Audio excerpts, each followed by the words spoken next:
किया। उन्होंने गीता मेरा नाम को न सिर्फ डायरेक्ट किया बल्कि इसमें डबल रोल भी निभाया। और असली चीज मेरा साथी साधना और वैजयंती माला हिंदी फिल्म की सबसे ज्यादा फी लेने वाली अभिनेत्रियों में से थी। मेरे महबूब में साधना और राजेंद्र कुमार की बुर्के वाली एक सीन थी जो आज भी हिंदी सिनेमा में यादगार दृश्य। साधना ने अपनी माँ से पूछा, मम्मी मैं भी एक दिन ऐसी हीरोइन बनूंगी ना जैसे ये तस्वीरों में है? हाँ मेरी गुड़िया, तुम जो चाहो बन सकती हो, लेकिन पढ़ाई पूरी होने के बाद। लेकिन नियति ने कुछ और ही लिखा था। कराची की गलियों में 2 सितंबर 1941 को एक साधारण सिंधी हिंदू परिवार में एक नन्ही सी बच्ची का जन्म होता है। उसका नाम था अंजलि शिवदसानी, लेकिन उसके पिता शिवराम, जो बंगाली अभिनेत्री साधना बोस के दीवाने थे, वे अपनी बेटी का नाम बदलकर साधना रख दिया। साधना ने अपने माता पिता की एकलौती संतान थी और उनके जीवन का केंद्र थी। उनकी मां ने उन्हें 8 साल की उम्र तक घर पर ही पढ़ाया क्योंकि वे चाहते थे कि उनकी बेटी बचपन में प्यार और संस्कारों से भरी रहे। एक दिन साधना की मां उसे पढ़ा रही थी। साधना की किताबों में कुछ तस्वीरें थी। वो तस्वीरें थी उस दौर की अभिनेत्रियों की। साधना ने अपनी मां से पूछा, मम्मी मैं भी एक दिन ऐसी हीरोइन बनूंगी ना जैसे ये तस्वीरों में है? हाँ मेरी गुड़िया, तुम जो चाहो बन सकती हो, लेकिन पढ़ाई पूरी होने के बाद। लेकिन नियति ने कुछ और ही लिखा था। 1947 में जब देश का बंटवारा हुआ, साधना का परिवार कराची छोड़कर मुंबई आ गया। विभाजन की त्रासदी ने परिवार को झकझोर दिया, लेकिन साधना के माता पिता ने अपनी बेटी के सपनों को जिंदा रखा। साधना को सिनेमा से प्यार था, बहुत प्यार था। हर हफ्ते वो फिल्म देखने जाती थी और कम से कम 2 फिल्में देखती थी और उनके किरदारों में खो जाती थी। मुंबई में साधना ने अपनी पढ़ाई जारी रखी। उन्होंने वडाला में ऑक्सिलियम कॉन्वेंट स्कूल में दाखिला लिया और बाद में जय हिंद कॉलेज में कला की पढ़ाई शुरू की। लेकिन उनकी असली रुचि तो फिल्मों में थी। कॉलेज के नाटकों में प्रतिभा को देखकर कुछ निर्माताओं ने उन्हें नोटिस किया और आपस में कुछ बातें करने लगे। उस वक्त साधना महज 15 साल की थी। एक निर्माता ने कहा, ये लड़की में कुछ खास है, इसमें कुछ बात है, इसे फिल्मों में मौका देना चाहिए। दूसरा निर्माता बोला, हाँ पहले छोटा रोल देखते हैं। 1955 में साधना ने राज कपूर की फिल्म श्री 420 में एक छोटा सा रोल निभाया, जहां वो कोरस गर्ल थी और गाने के में मुड़ के न देख उनकी मौजूदगी शायद ही किसी ने नोटिस किया। लेकिन ये छोटा सा कदम उनकी बड़ी यात्रा की शुरुआत थी। 1958 में भारत की पहली सिंधी फिल्म अबाना में उन्हें हीरोइन की छोटी बहन का रोल मिला।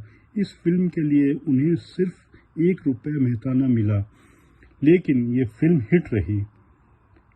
अबाना के प्रचार के दौरान साधना की कुछ तस्वीरें स्क्रीन मैगजीन में छपी। इस तस्वीर को देखकर मशहूर निर्माता शशाधर मुखर्जी ने उन्हें अपनी फिल्म में मौका देने का फैसला किया। शशाधर ने साधना को अपनी एक्टिंग स्कूल में दाखिला दिलवाया और अपने बेटे जॉय मुखर्जी के साथ उनकी Hindi film love in Shimla 1960 में रिलीज हुई थी में लीड रोल दिया। दादी, आपके मुंह में जरा सा कचरा लगा हुआ है। कचरा? हाँ, मैं निकाल देती हूँ। कहाँ है? गया। दादी दूध। साधना, तुम्हारा लुक अनोखा होना चाहिए, ये R.K. नैयर जो फिल्म के डायरेक्टर थे उन्होंने मशवरा दिया। हम तुम्हारे बालों को एड्रे हर्बन की तरह काटेंगे। ये हेयर स्टाइल तुम्हें सबसे अलग बनाएगा। साधना का जवाब था, ठीक है सर, मैं तैयार हूँ। इस फिल्म में साधना कट हेयर स्टाइल इतना मशहूर हुआ कि हर दूसरी लड़की इसे कॉपी करने लगी। Love in Shimla box office पर हिट रही और साधना रातों रात सुपरस्टार बन गई। 1960 के दशक में साधना का सुनहरा दौर था। परख 1960, हम दोनों 1961, असली नकली 1962, मेरे महबूब 1963 जैसी फिल्मों में उन्हें बेहतरीन अभिनेत्री के रूप में स्थापित किया। लेकिन राज खोसला की सस्पेंस थ्रिलर वो कौन थी 1964 में मेरा साया, 1966 में अनीता, 1967 में उन्हें मिस्ट्री गर्ल का खिताब दिलाया। साधना सेट पर सफेद रंग की रहस्यमयी अंदाज में चलती थी। वो बेहद खूबसूरत लगती थी। राज खोसला ने उन्हें निर्देश दिया था कि साधना, तुम्हारी आंखें बोलनी चाहिए, तुम्हारा चेहरा रहस्यमय होना चाहिए, लेकिन दिल को छूने वाला होना चाहिए। साधना ने कहा, जी सर, मैं कोशिश करूंगी। मेरे महबूब में साधना और राजेंद्र कुमार की बुरके वाली एक सीन थी जो आज भी हिंदी सिनेमा में यादगार दृश्यों में गिना जाता है। अभिनेता डैनी डेंजोपा ने उनकी इस सीन की तारीफ में कहा, उनका चेहरा कभी नहीं भूलूंगा। साधना की खूबसूरती, उनकी सादगी और उनका फैशन सेंस उन्हें अपना समय की बड़ी स्टाइल आइकॉन बना देता है। एक फैशन शो में साधना ने साधना कट और चूड़ीदार पहनकर जो रैंप पर चली, दर्शकों की तालियों से हॉल गूंजने लगा। 1963 से 1967 तक साधना और वैजयंती माला हिंदी फिल्म की सबसे ज्यादा फी लेने वाली अभिनेत्रियों में से थी। साधना ने वक्त 1965, आरजू 1965 जैसी फिल्मों में अभिनय से दर्शकों के दिल जीत लिया। मैंने तो आपकी कोई बेइज्जती नहीं की मेरे साहब। आप कैसे आप मेरे गुस्से को जानते हैं? कहाँ देखा है आपने मेरा गुस्सा? कौन करता है गुस्सा, आप या मैं? ये तो आप अपने दिल से पूछ लीजिए। गुस्से के मारे बस से कौन उतर गया था? होटल छोड़कर कौन चला गया? शंकराचार्य। लेकिन इस चमकती दुनिया के पीछे एक तूफान आ रहा था। 1966 में साधना ने अपने लव इन शिमला के डायरेक्टर आर के नैयर से शादी कर ली। दोनों का प्यार गहरा था, लेकिन साधना की जिंदगी में मुश्किलें बढ़ रही थी। हाइपरथायरॉइड की वजह से उनकी सेहत बिगड़ने लगी, उनकी आंखों की चमक पर असर पड़ने लगा और उन्हें इलाज के लिए बोस्टन जाना पड़ा।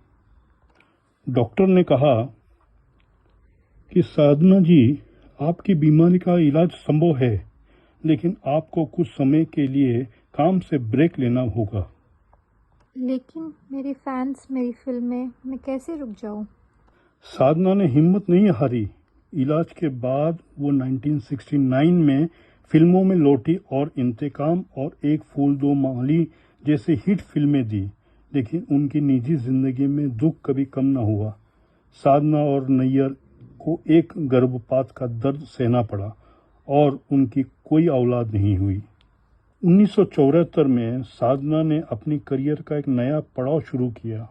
उन्होंने गीता मेरा नाम को न सिर्फ डायरेक्ट किया, बल्कि इसमें डबल रोल भी निभाया। और असली चीज, मेरा साथी।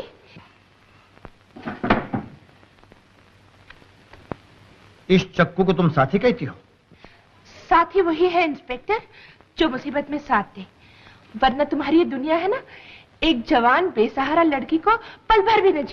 ये फिल्म हिट रही और साधना ने अपने अभिनय करियर को एक खूबसूरत नोट पर खत्म किया। इसके बाद वो धीरे धीरे फिल्मों से दूर हो गई। उनकी आखिरी फिल्म उल्फत की नई मंजिलें 1994 में रिलीज हुई, लेकिन इसमें उनकी कुछ सीन को डबल के जरिए शूट किया गया। 1995 में नैयर का निधन के बाद साधना अकेली पड़ गई। वो आशा भोसले के एक पुराने बंगले में किराए पर रहने लगी। 2014 में उनकी मुंह की सर्जरी हुई। उनकी सेहत बिगड़ती गई। 24 दिसंबर 2015 को हिंदुजा हॉस्पिटल में भर्ती कराया गया। अगले दिन 25 दिसंबर 2015 को साधना इस दुनिया को अलविदा कह दिया। साधना सिर्फ एक अभिनेत्री नहीं, वो एक युग थी, एक खूबसूरती थी, एक खूबसूरत जिंदगी जी। उनकी का साधना कट और वो चूड़ीदार पैजामा आज भी लोगों को याद है कि दिलों में बसा है। वो मिस्ट्री गर्ल जो सिनेमा के पर्दे पर हमेशा चमकती रहेगी। दोस्तों, ये वीडियो अच्छा लगा, लाइक शेयर कमेंट ज़रूर करना। मिलते हैं अगले वीडियो में। जय हिंद।